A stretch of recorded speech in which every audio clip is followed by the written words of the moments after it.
Hello and welcome. This is Rooflemonger and my friends. Today we're talking about Street Fighter Duel, and also I would like to thank Street Fighter Duel for sponsoring this video. Street Fighter Duel, just in case you haven't heard of it, is the officially licensed Street Fighter mobile game.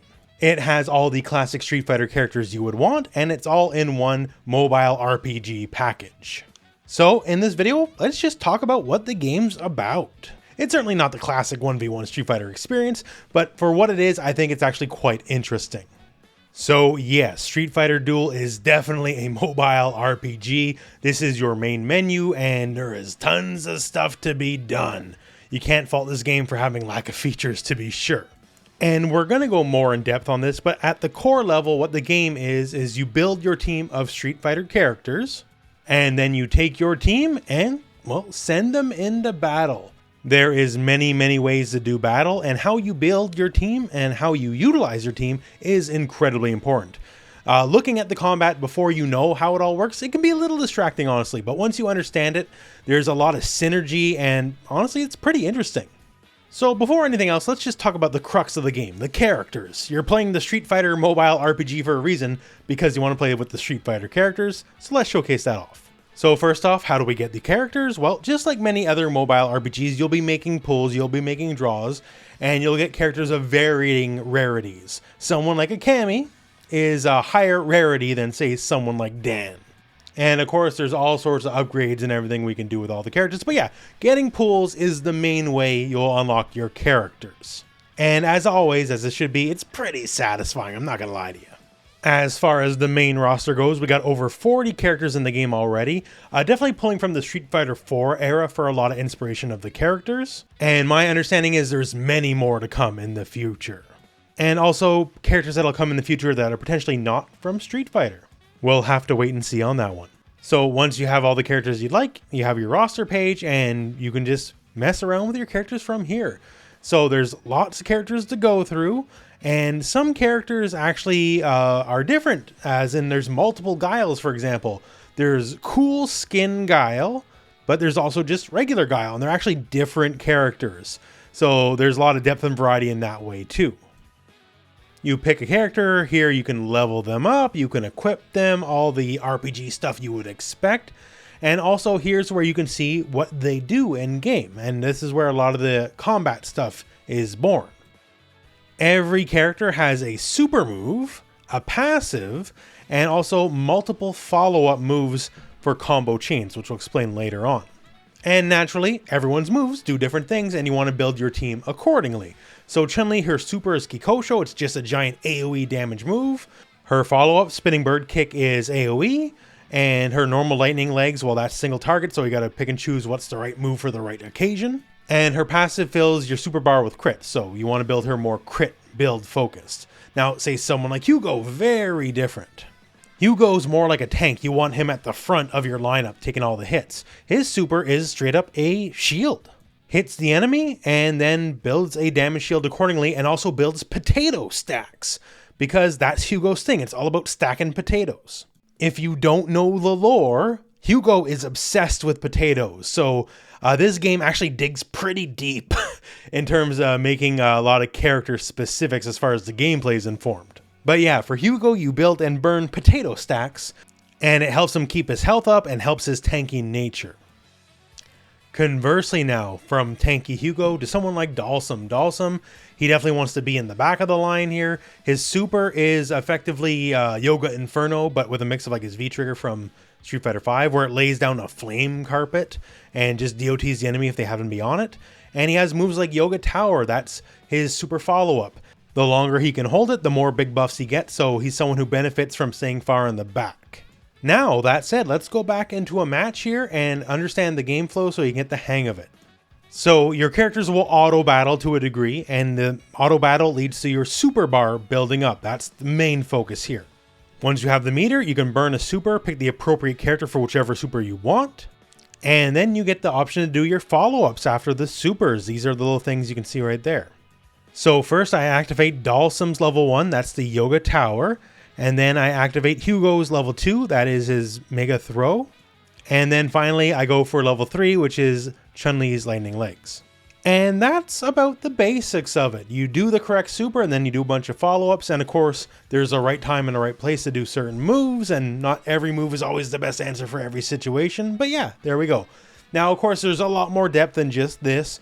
There's all sorts of synergy bonuses both on elements and also characters themselves, like Hugo likes being with poison, for example. In between fights, there's also a little bonus idle screen where just people just start kicking the crap out of each other, which I find a lot of fun.